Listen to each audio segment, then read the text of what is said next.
Marianne Bachmeier, A Vingança de uma Mãe. No coração da Alemanha, num cenário de sofrimento e injustiça, uma mulher chamada Marianne Bachmeier encontrou-se no centro de uma história extraordinária. Nascida em 3 de junho de 1950, sua vida se tornaria um testemunho duradouro do amor inabalável de uma mãe de uma busca inabalável por justiça. No Tribunal Distrital de Lübeck, em 1981, ocorreu um arrepiante ato de vigilantismo. Marianne Bachmeier, alimentada por uma dor indescritível, fez justiça com as próprias mãos. O homem julgado era Klaus Grabowski, acusado dos crimes indescritíveis de estupro e assassinato, crimes que destruíram o mundo de Marianne. Essa história emocionante não só despertou as paixões daqueles que a seguiram, mas também cativou a nação, levando a uma ampla cobertura midiática e a um debate público apaixonado. Mas a justiça, como muitas vezes acontece, revelou-se um conceito complexo e polêmico. As ações de Marianne levaram à sua condenação por homicídio culposo e porte ilegal de arma de fogo. Ela enfrentou uma sentença de 6 anos de prisão, uma sentença que testaria os limites da compaixão e da retribuição. No entanto, a jornada de Marianne estava longe de terminar. Depois de cumprir 3 anos, ela embarcou em um caminho que a levaria para longe de sua terra natal. Ela se mudou para o exterior em busca de consolo e um novo começo. Mas a vida tinha mais provações reservadas. Numa cruel reviravolta do destino, Marianne foi diagnosticada com câncer no pâncreas. Ela voltou para a Alemanha, onde enfrentou o capítulo final de uma vida marcada por desgosto e desafio. Junte-se a nós enquanto nos aprofundamos na vida de Marianne Bachmeier, uma mulher cuja história ressoa com as profundezas da emoção humana e a busca incansável pela justiça, mesmo quando isso significa desafiar os próprios fundamentos da lei. Esta é a história dela, uma história de amor, tragédia e a força inabalável da determinação de uma mãe. Juventude e família. Os primeiros anos de Marianne Bachmeier foram marcados por adversidades, moldando a trajetória de sua vida de maneiras que ela nunca poderia ter previsto. Ela nasceu em 3 de junho de 1950, na serena cidade de Sarstedt, situada perto de Oldesheim, na Baixa Saxônia, Alemanha Ocidental. As raízes da sua família remontam à Prússia Oriental, onde os seus pais procuraram refúgio após a devastação da Segunda Guerra Mundial. A educação de Marianne esteve firmemente enraizada no conservadorismo e na devoção religiosa. Seu pai, que já foi membro da Waffen-SS, lançou uma longa sombra como a figura severa e autoritária da família. Ela bebia muito, e o bar local perto da casa de sua família tornou-se sua segunda residência, escurecendo ainda mais a atmosfera dentro de suas paredes. A existência da família estava longe de ser harmoniosa. O hábito de beber do pai ampliou sua agressividade, tornando a casa deles um lugar de desconforto e inquietação. A tensão cobrou seu preço, levando ao divórcio de seus pais. Mais tarde, sua mãe se casou novamente, apresentando Marianne a uma nova figura paterna. Foi esse padrasto ditatorial que rotulou Marianne de adolescente problemática, rótulo que alteraria o curso de sua vida. A situação deteriorou-se a tal ponto que a sua mãe se sentiu obrigada a expulsá-la da casa da família. Na tenra idade de 16 anos, Marianne enfrentou pela primeira vez a esmagadora responsabilidade da maternidade. Oprimida pelas circunstâncias, ela tomou a dolorosa decisão de colocar seu primeiro filho para adoção ainda bebê. A tragédia continuou a acompanhar Marianne quando ela engravidou novamente aos 18 anos, desta vez do namorado. Pouco antes do nascimento de seu segundo filho, ela passou por um evento traumático, estupro. Seu segundo filho, assim como o primeiro, foi colocado para adoção ainda criança. O ano de 1972 marcou uma virada significativa na vida de Marianne. Ela começou um relacionamento com o gerente do Tipasa, pub local onde os dois trabalhavam. Aos 22 anos, Marianne engravidou pela terceira vez. Em 14 de novembro de 1972, Marianne deu as boas-vindas ao seu terceiro filho, Ana. Criando Ana como mãe solteira, Marianne enfrentou o duplo desafio da maternidade e do emprego. Ana costumava acompanhá-la ao pub, tornando-se uma presença constante na vida de Marianne. Em 1984, 2 documentários, No time Fortears, Die Bachmeier Casa e Anna Asmoter, lançaram luz sobre a vida de Marianne como mãe solteira. Esses filmes retratavam uma mulher que trabalhava até tarde da noite e dormia o dia todo, deixando sua filha de 7 anos sozinha. Marianne estava perfeitamente consciente das deficiências em seu estilo de vida e pensou em colocar Ana para adoção. Amigos contaram como ela tratava Ana como uma pequena adulta, esperando que ela assumisse responsabilidades muito além de sua idade. Ana, apesar dos desafios, continuou sendo uma jovem vibrante e resiliente. No entanto, a sua vida familiar foi marcada pela turbulência e instabilidade, um precursor comovente da tragédia que mais tarde destruiria o seu mundo. Assassinato de sua filha. Em 5 de maio de 1980, quando Anna tinha 7 anos, ela brigou com a mãe e decidiu faltar à escola.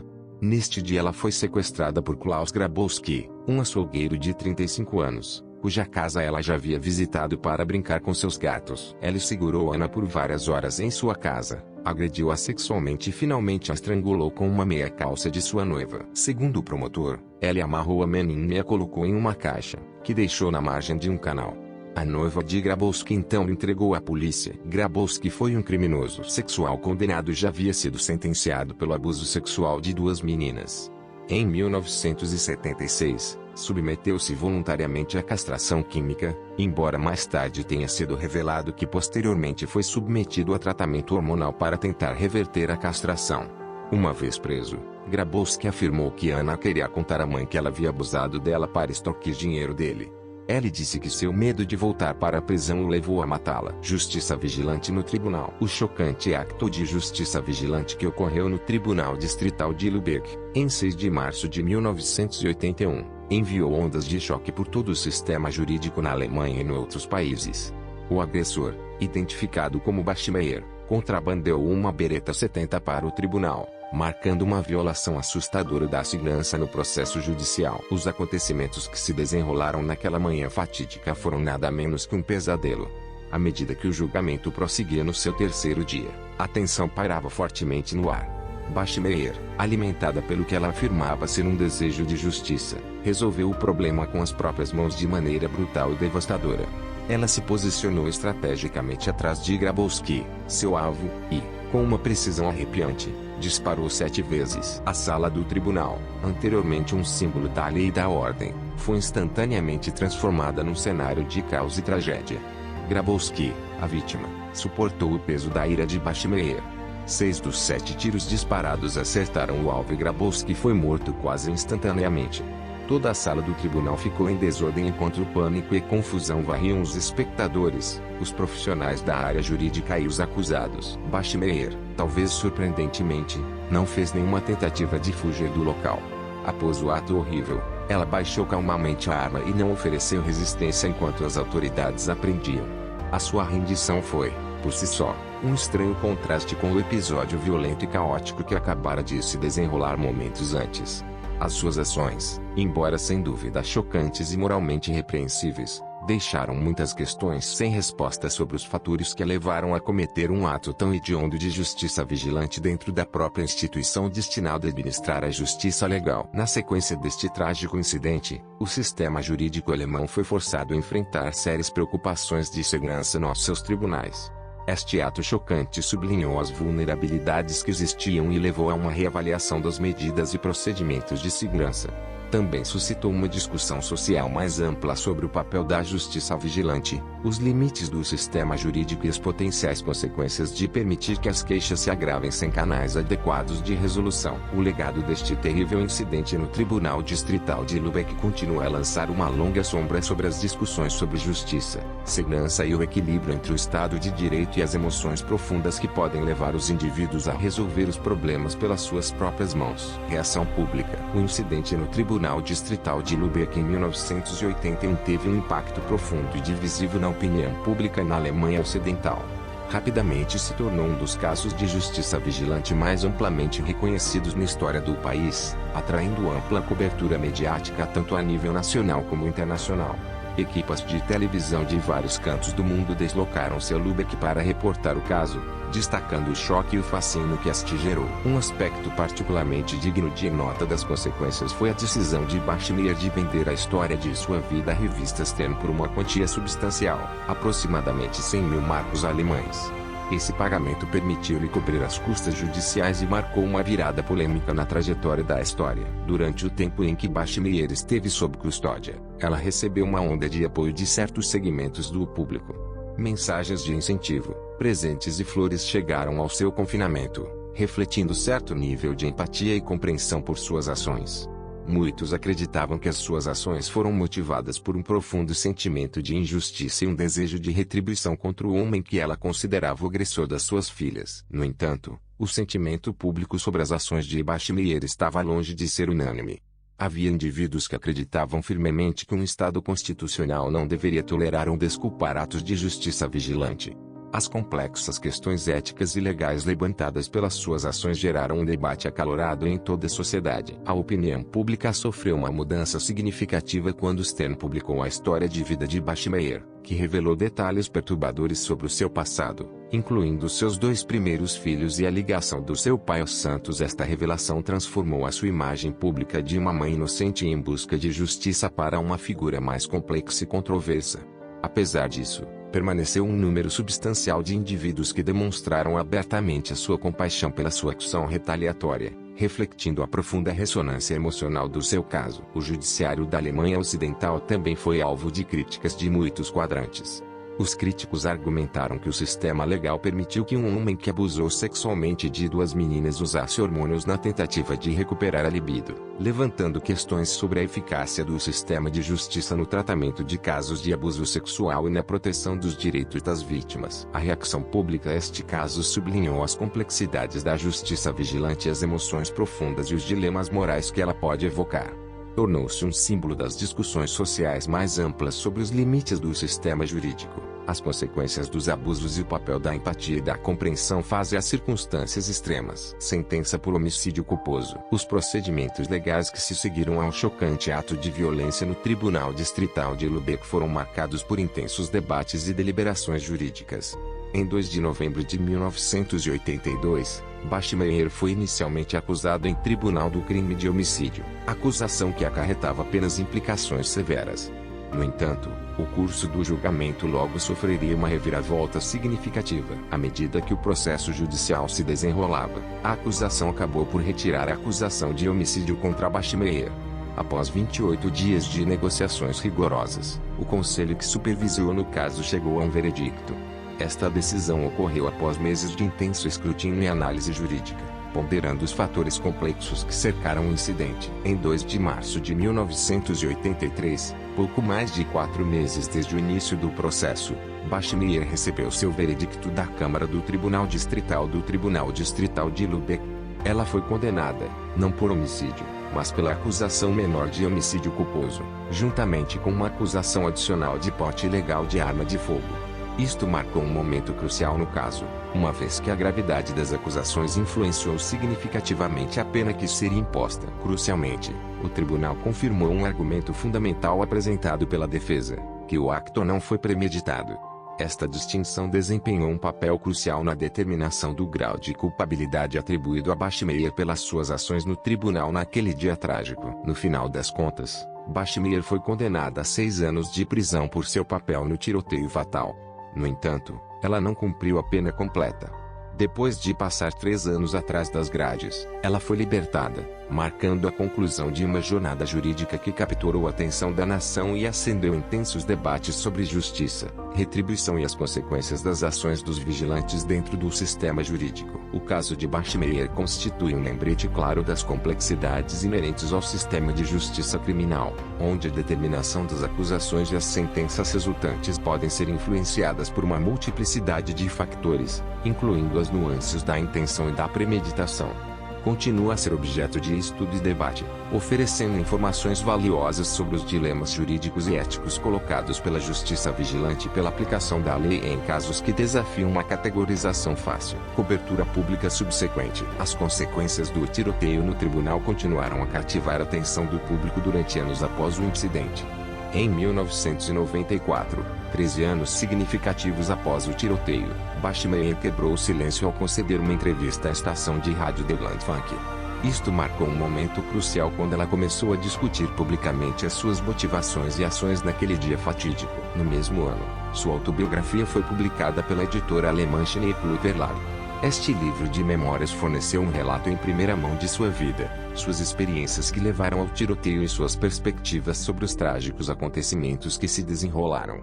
Ofereceu uma visão mais profunda da mente de uma mulher que havia feito justiça com as próprias mãos e estava disposta a compartilhar sua perspectiva com o mundo. Uma das revelações mais significativas ocorreu em 21 de setembro de 1995, quando Bashir Meir apareceu no talk show televisivo Fleas no Desert. Durante esta aparição, ela admitiu publicamente ter atirado em Grabowski após uma consideração cuidadosa, citando seu desejo de fazer cumprir a lei sobre ele e impedi-lo de espalhar ainda mais mentiras sobre Ana. Esta confissão foi um acontecimento importante na saga em curso do caso, pois lançou uma nova luz sobre as suas motivações e as convicções profundamente arraigadas que a levaram a cometer um ato tão violento de vigilantismo. Num documentário de 2006 transmitido pela ARD, um ex-amigo de Bashir Meir acrescentou outra camada de complexidade ao caso. Este amigo alegou que Bashir Meir tinha realmente ensaiado o tiroteio no porão sob Tipasa, enfatizando ainda mais a natureza calculada de suas ações. A revelação de que ela pode ter planeado meticulosamente o acto levantou ainda mais questões sobre o seu estado de espírito e a profundidade do seu compromisso com a sua causa. Ao longo dessas várias aparições e revelações públicas, Bashir Meir não se desculpou por seu ato de vingança. A sua postura inabalável e a sua recusa em expressar remorso continuaram a dividir a opinião pública e alimentar discussões sobre os limites da justiça, as consequências do vigilantismo e o impacto duradouro do tiroteio no tribunal. A cobertura e as revelações contínuas em torno do caso de Bashir Meir e Grabowski servem como um lembrete claro das complexidades das emoções humanas, da procura de justiça e das linhas confusas entre o certo e o errado fazem a profundas convicções pessoais. Morte. No outono de 1996, o mundo despediu-se de uma mulher notável que tocou o coração de muitos. Marianne Bashir Meir, um farol de força e coragem diante da adversidade, lutava contra o câncer de pâncreas há vários meses. À medida que a sua saúde se deteriorava, ela tomou uma decisão comovente que deixaria um impacto duradouro naqueles que seguiram a sua viagem. Tragicamente, no dia 17 de setembro de 1996, Marianne Bashir Meir faleceu aos 46 anos. Ela travou a sua batalha com incrível graça e dignidade, deixando uma marca indelével nos corações daqueles que acompanharam a sua jornada. O legado de Marianne Bashir Meir continua vivo, não apenas através do documentário que testemunha os seus últimos dias, mas também através das inúmeras vidas que ela tocou com a sua coragem e resiliência. Ela é sepultada ao lado de sua amada filha, Ana, no cemitério Burtor, em Lubeck, onde seus espíritos encontram consolo juntos. Na morte, como na vida, o espírito de Marianne Bashir Meir continua a inspirar e a lembrar-nos da importância de valorizar cada momento, apoiar-nos uns aos outros e enfrentar os desafios da vida com determinação inabalável. Pensamentos finais. A história de Marianne nos lembra que mesmo diante da adversidade, temos o poder de inspirar, educar e elevar uns aos outros.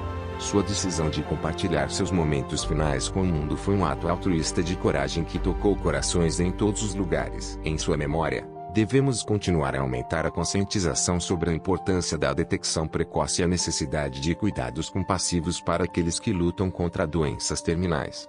O legado de Marianne continua vivo nas lições que ela nos ensinou sobre resiliência, amor e espírito humano duradouro. Obrigado por se juntar a nós nesta jornada de descoberta e inspiração.